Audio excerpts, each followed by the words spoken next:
My grandfather's cabin wasn't supposed to exist. That's what struck me first. The impossible wrongness of finding a building that every member of my family swore had been destroyed by fire long before I was born. Yet there it stood, hunched between a row of dying mesquite trees and a dry creek bed, its windows boarded, its door chained as if it were a thing that needed to be locked inside, not out. Maybe that's why my hands trembled when I finally cut that chain. I had driven 7 hours from El Paso to the forgotten edge of Cottle County, following instructions written in a letter my grandfather left behind, a letter sealed in wax, hidden in the lining of his old army trunk, discovered only after his funeral. A letter that began with a sentence I haven't stopped thinking about. If you're reading this, Daniel, it means the debt I carried all my life is now yours. Not inheritance, not memories, not even love. A debt. Those words sank into me like cold water. I had grown up believing my grandfather, Elias Price, was a quiet, gentle man who spent his youth ranching, served in the war, returned home, married my grandmother, and lived out his days working the post office. A simple life, a harmless one. The kind of man who never raised his voice, never argued, never showed the slightest shadow of darkness. But that was a lie, and the cabin was the proof. The padlock snapped open with a brittle metallic cry. Dust puffed out from the seams of the doors. I pushed it inward, smelling of dry wood, mold, and something faintly metallic, something old and dead. My flashlight beam cut through the darkness, landing on the first thing I saw, a row of notebooks stacked on the table, each labeled in my grandfather's neat handwriting. And beneath them, lying exactly in the center, was a revolver, a Colt single-action army, polished, maintained, oiled, waiting. It made no sense. My grandfather hated guns. He once refused to let me keep a BB gun because violence only begets more violence. But this cabin told a different story, one fenced with secrets and sealed away for over 70 years. The floorboards creaked under my weight. Something scratched lightly somewhere overhead. Maybe an old possum, maybe just the wind squeezing between boards. Texas is full of small, lonely noises. But the more I looked around, the more I realized this place wasn't abandoned. It was preserved, intentionally, carefully, almost obsessively. A ledger lay open on the desk. The last entry dated December 2nd, 1947. If they ever come looking, the boy must never know. I can't undo what happened, but maybe I can bury it. God help me if he ever finds a cabin. A chill slid down my spine. Who was the boy? Who were they? What was my grandfather trying to bury? And, Weiss, why did he think I might be the one to face it? The next hour vanished as I explored the cabin inch by inch. The entire space was only about 10 feet wide and 15 deep, but every corner held something that rewrote the man I thought I knew. A hunting knife, its blade sharpened to a razor's edge. A military rucksack filled with rations, all from the late 1940s. A map of Cottle County, hand-drawn, marking 3 locations with excess. A faded photograph of a young woman holding a baby, neither face familiar. And in the center of one wall, a large framed newspaper clipping. Cottle County family missing. No leads November 1947. I stared at it for a long time. The missing family was listed as Tom and Mary Whitlock, and their infant son. Whitlock. I felt that name like a blow to the chest. My grandmother's maiden name had been Whitlock, and for the first time, a question formed that I couldn't push away. What if my grandfather didn't just lose a piece of the past? What if he stole one? The Texas wind rattled the board behind me like fingernails tapping on wood. My flashlight flickered once, and the faint scratching sound returned above my head. The attic. I didn't want to go up there. Every instinct screamed that whatever hid there was a last thread of a story I already feared. But the letter had ended with instructions. If you ever find a cabin, do not leave until you know the truth. You deserve that much. So I climbed. The attic ladder groaned as I pulled it down, shaking loose a spill of dust. When I raised the beam of my flashlight into the darkness, the first thing it caught was the outline of a trunk, larger and older than the army chest we'd found after Grandpa's death. My breath tightened as I stepped onto the first rung. Halfway up, a question suddenly burned through me with blinding urgency. What if the truth isn't about what he did, but about what someone did to him? The attic smelled like cedar and cold earth. When I pushed open the hatch and hauled myself inside, my shoulder brushed a string. A tiny bell jingled softly, startling the silence. A trap, or maybe just a warning. Dust motes spun in the beam of my flashlight as I knelt in front of the trunk. Its lock had rusted to powder. One tug, and the lid snapped open with a dry crack. Inside were three things. A folded canvas jacket stained dark brown. A stack of photographs tied with twine. A small metal tin containing a letter addressed to Elias Price. Do not open, in handwriting I didn't recognize. My pulse hammered. The jacket smelled of sweat and soil, but beneath those scents lurked something stronger, coppery, metallic, unmistakably the ghost of old blood. My grandfather's? Someone else's? Hands shaking, I lifted the photographs. The first was of a ranch house burning in the night. The second was of three people lying on the ground beside a wagon. The third was of a man, my grandfather, caught in mid-motion, shoveling dirt over what looked like a shallow grave. My stomach churned.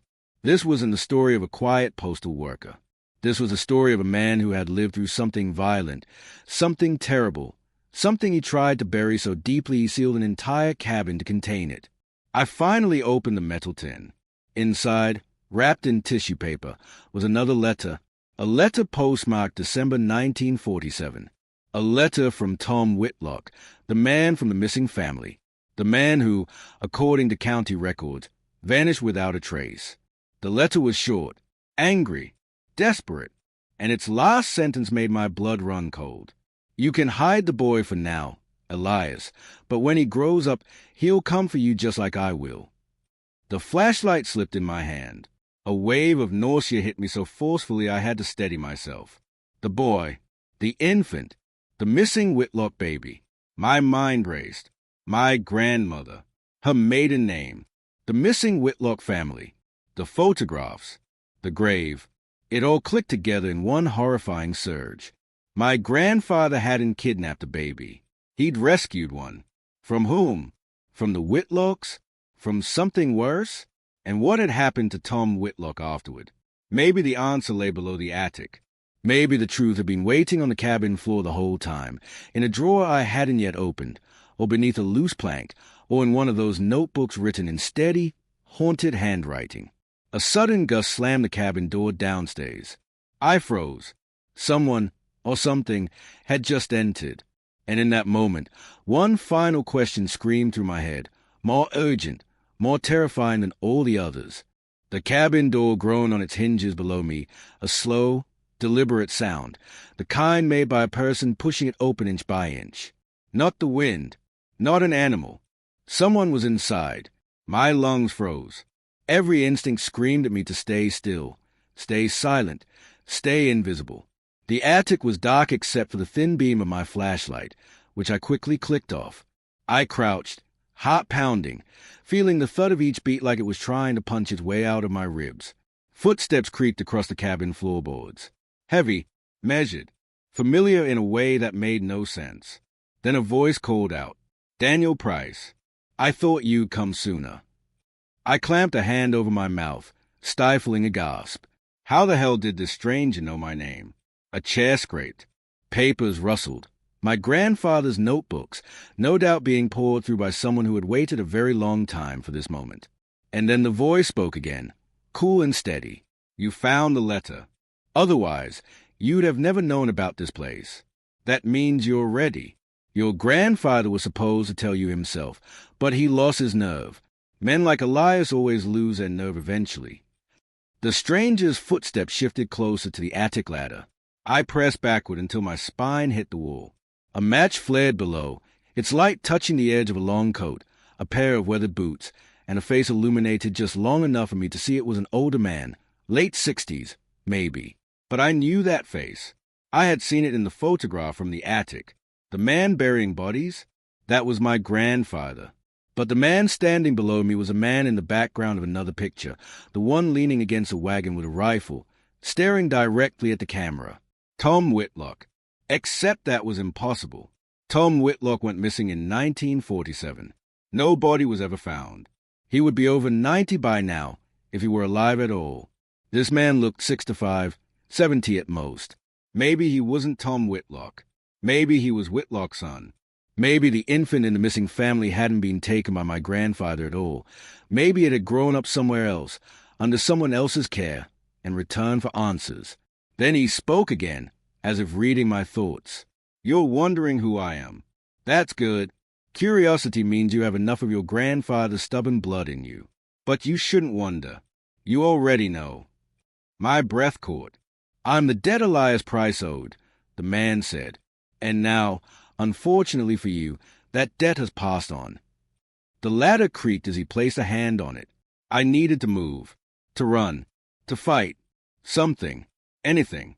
But another part of me, the part that had chased this mystery all the way to a forgotten patch of Texas, felt something stronger than fear. I needed answers. So instead of staying hidden, I clicked on the flashlight and pointed it straight down through the attic hatch. The man didn't flinch from the light. He looked up at me with eyes that mirrored mine in a way that was unsettlingly intimate. Same color, same shape, just older, hardened. Come down, Daniel, he said. We don't have to do this the hard way. You know my name, I said, voice shaky. Who the hell are you? He smiled without warmth. My name is Jonas Whitlock, and I'm here to finish the business your grandfather started. My stomach twisted. Whitlock, the missing infant, the family that vanished. Are you the baby? I asked. Jonas nodded once. So the Whitlocks didn't die in 1947, I said softly. Something flickered in his eyes, pain, anger, memory. Oh, they died, he replied. Your grandfather saw to that. The attic floor tilted beneath me. No, he saved you. I found his letter. He rescued you from. Jonas barked a harsh laugh. That's the story he told your side of the family. But what did he rescue me from? Daniel? Hunger? Poverty? He didn't take me to protect me. He took me because I saw him do it. My pulse hammered. Do what? He didn't answer right away. Instead, he walked to the center of the cabin and tapped a framed newspaper clipping, the one about his missing family. Have you ever wondered, he said, why this article doesn't mention how the Whitlocks lived? Why there were no follow-up reports? Why nobody searched beyond the county line? I swallowed, because the investigation was shut down. By your grandfather, Jonas said calmly. Elias had friends in law enforcement. Friends who owed favors. Friends who looked the other way. That's not possible, I whispered. He was a postman. He wasn't. A postman? Jonas sneered. Is that what Elias told you? Son, your grandfather wasn't a postman in 1947. He was a debt collector for men with far more power than lawmen. Men who wanted land. Men who wanted the Whitlock Ranch. The cabin seemed smaller. Hutter, my throat tightened. He didn't kill them. He did. Jonas pointed toward the attic. You saw the jacket, the blood, the photos. You saw the grave he dug. I wanted to deny it, to scream, to run, but I had seen the pictures. I had held the blood-stained jacket in my own hands. What about the map? I asked, desperate. The XS. What are they? Jonas stepped closer to the ladder, eyes fixed on mine. Those, he said, are where your grandfather buried the people who stood in the way. I nearly dropped the flashlight. Why are you here? I whispered. At last, Jonas's expression softened, not with kindness, but with something almost like sorrow. To finish the cycle, he said, Elias killed my family, took me, raised me like a dog on a chain. And when he finally let me go, I swore one day I'd take back everything he stole. You said he raised you. I stammered, but my father never mentioned. Your father? Jonas laughed. Daniel, think. Elias never had a son. My skin went cold. He raised you. I managed. Jonas nodded. Not as a son, as insurance, as a living reminder of what he'd done. He thought if he kept me close, I'd never seek revenge. He stepped onto the first rung of the ladder. He was wrong. I scrambled backward. What do you want from me? Nothing personal, Jonas said, but debts must be paid. Elias is gone. That leaves you. Why me? I didn't do anything. He paused. You carry his blood, he said simply. That's enough.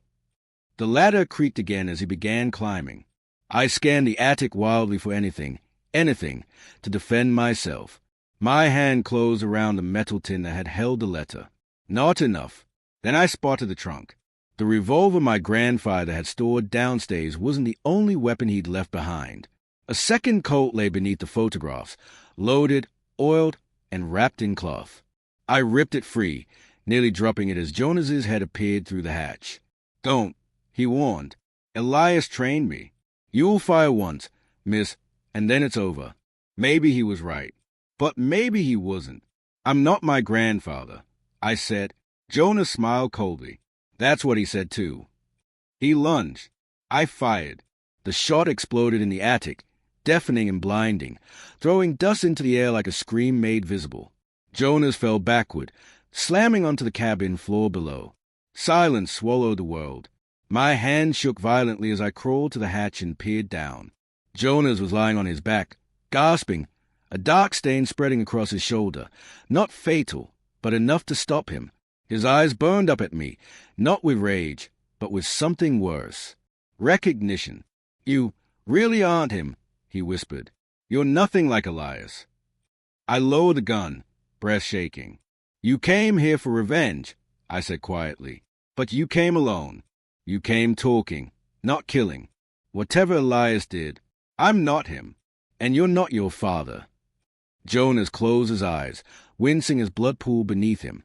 For the first time, he looked tired, old, human. It ends here, I said. Right now, you can live your life, and I can live mine. No more debts, no more secrets, no more graves. A long silence stretched between us, long enough for the dust to settle, long enough for my heartbeat to slow. Finally, Jonas nodded once. Then bury the cabin, he whispered, and everything in it. I will. He shut his eyes again, breathing shallowly. I climbed down slowly, my legs trembling under me. I set the revolver on the table, far from both of us. Jonas didn't move. He didn't try to attack. He simply sat, leaning against the wall, bleeding and exhausted, a man who had spent too many decades chasing ghosts. I stepped outside into the Texas night. The sky was black and endless, the kind of darkness that could swallow whole histories if given a chance. Behind me, the cabin stood silent, still filled with my grandfather's secrets, his sins, his lies, and now, my own choice. The cycle of revenge could have continued. Instead, I chose for it to end. The debt Elias Price carried, all his life died with him, and the one he passed me, I left it behind in that sealed cabin on that forgotten patch of Texas date under the indifferent stars, finally, mercifully paid.